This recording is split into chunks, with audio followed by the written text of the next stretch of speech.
Hey singers, I'm Sarah Lieb and this is singingtv.com. Welcome, it's nice to see you. We have a very special guest today. This is Andy Thompson. Say hi. Hi. So Andy just happens to be at home. We happen to be cooking some food and hanging out, and Andy's a producer who lives, well, why don't you tell them a bit about yourself? What you do? Oh, I live in Minneapolis and I produce some independent artists and do some composing and songwriting and singing myself. Cool. He's not, you know, he's being modest, but you know, just list a couple of the important things you've done. I don't know. Andy Sturmer, perhaps. I worked with Andy Sturmer on a TV show called Hi Hi Puffy I'm Yumi. I happen to be a big fan of Puffy I'm Yumi and Andy Sturmer and Jellyfish. Yep. And so to me, this is very exciting. All right. Yeah. Play with Dan Wilson and Mike Doty and just produced a record for a guy named Jeremy Messersmith. It's a good one. Awesome. Yeah. And that was just on one of the last episodes of Ugly Betty. Yep, right? a tune off his last album was just featured on Ugly Betty. Right, where she got her braces off. Where she got her braces off, which apparently I've heard is a very exciting moment for the show. You watched the show? I practically cried when it ended, by the way. I know, I saw on Facebook, yeah. I know. Okay, so Andy came over and he said, you know, there's something I've been having trouble with in terms of my singing, and I want to ask you about it. So that's what we're going to talk about here, and that's what the episode is going to be about. And I want to remind you the competition is currently going. Competition for who can get singingtv.com, the most subscribers. It's on yesterday's episode, so check that out. But basically, the rules are going to be below. All you have to do is get people to subscribe via RSS or email and write a comment. Hey, this person told me to subscribe, you know, we're really digging it, was referred by this person, and you will win free voice lesson with me. It'll be fun. I know, right? Yeah. Hey, famous producers want it. Okay, so let's talk about what it was that you were talking about. Stay there, I'll play the piano, and we'll go. Okay. Basically, Andy was saying that he was having trouble hitting low notes. Why don't you tell him what you were saying? Basically, when I sing lower in my range, I have trouble like sustaining an even tone. It's very wavery.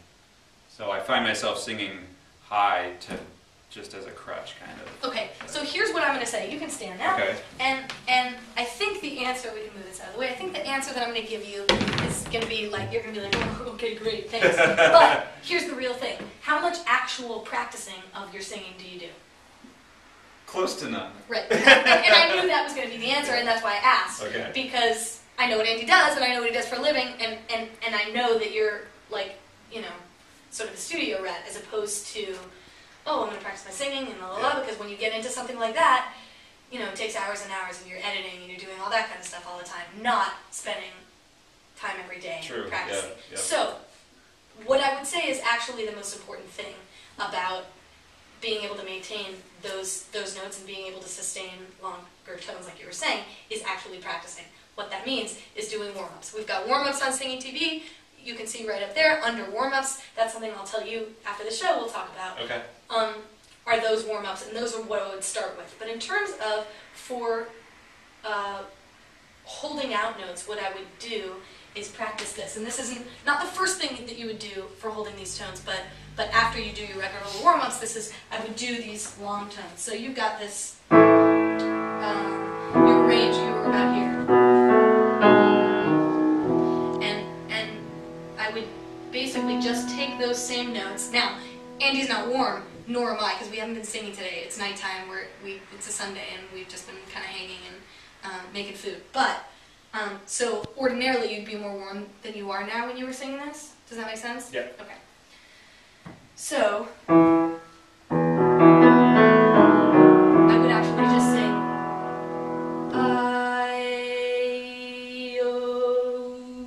and when you're doing it, making sure that you're having, that you're supporting yourself in the right way at the right time the entire time you're singing. So, stand up, put one hand here. I always tell my students one hand here and one hand here, right above on your rib cage. Okay. And take a breath in for me.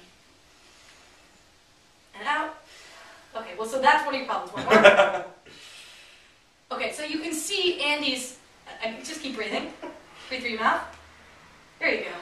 And off camera, we'll do a little bit more we'll talk about this breathing and breath control. His shoulders are rising, he's taking a good breath, but basically I'm going to have to guide him and say, you got to be able to take a lower breath than that. Because what we want to do is, we want to be able to fill up our lungs basically from the bottom up as opposed to the top.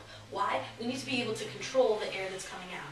And if we can't control that air, then we don't have control over what it is that we're singing. Okay. So we're going to get into that a bit. If you want to see more about that, check out, we'll do many more episodes, but I think it was episode number 5, how to take a good singing breath. But in any case, you know what, let's just keep going with it. Okay. So when we take that breath in, what you're trying to do is you're trying to feel expansion, your shoulders aren't moving up. Your lungs are going to fill up, but basically, your diaphragm and your 4 sets of abdominal muscles here are what we want to do the work. Okay. And the reason we want those to do the work is because our vocal cords are right here, and they're so small and they're so delicate and all that kind of stuff that we want to put the pressure here. Check this out. Go like this. Ha! Ha! Okay, so that's a glottal stop. And what you're doing is you're actually slamming your cords together when you do that. Okay. You can feel your cords. So now you know what they are and where they feel and what they feel like. What that's doing is your cords are closing. It's creating air pressure. If you keep that closed, right? Okay. So we can stop air in that way, or we can stop air down here, and we can go, and we can use these muscles. We can use both the abdominal muscles and the working of the diaphragm. And I know I say very often, I'm like, forget about what the diaphragm is. The diaphragm does, and I still stick to that to some degree. I still think that that's important. Because unless you know what the diaphragm is doing, unless you're breathing right, it's impossible to talk about the diaphragm. But if it's working right, you'll be doing it the right way. So we'll go over more of that off camera in terms of your breath control. But when you take this breath,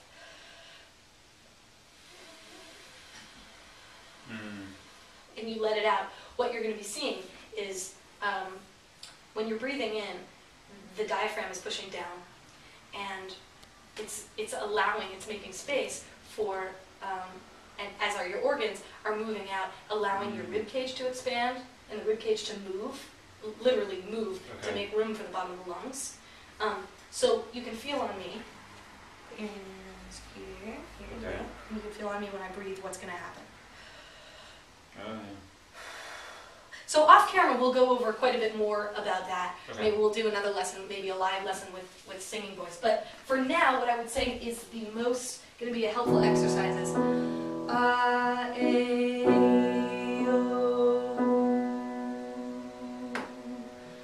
One, two, with this beat right here. Okay. Should I do it? Yeah.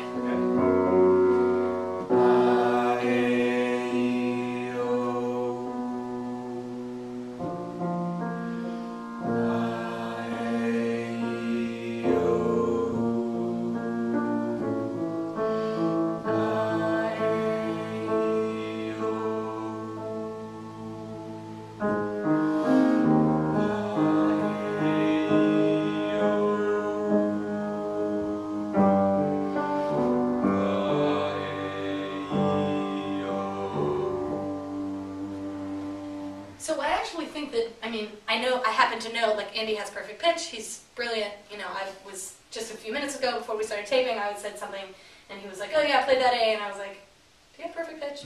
So, I actually think that it's a little bit less, it's not that you can't sing, it's not that all this stuff, I think that it is that you're not supporting. Okay. So, and what he said was, what happens is I feel a little bit wavery when I sing. He said it almost sounds like vibrato, and I think what you were getting at was like, instead of ooh, it sounded like ooh.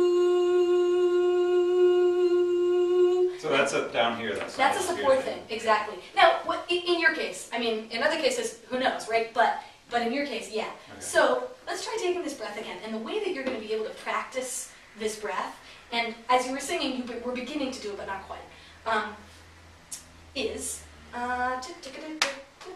if you sit down like this, check out what happens to my back as I sit down and I breathe. Okay, you're lifting your whole body. Exactly. Okay. I'm not lifting it. But you're. But exactly, Okay. it's happening. So in order to, and why don't you sit down and try practicing doing that? Because in order to feel what it is, what the mechanism is going to be like when you're normally breathing, when you're standing up and not sitting down like that, there you go. It's good to feel it this way. So you feel what's happening in your body, right? Yeah. And when you're lying down like this or sitting down like this, gravity doesn't allow, I mean, you can't move this way or that way. The only way we can move is up and down, right? Okay, so stand up again.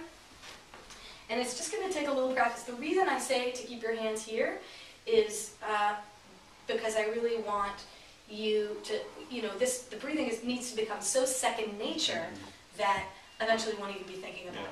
So Andy and I are going to keep practicing. I think we're almost out of time here with our 10-minute limit that I decided to do. But this is Andy Thompson. You can check him out at andywho.com. I'm Sarah Lieb. This is Singing TV. Thanks so much for joining us. We're making singing simple.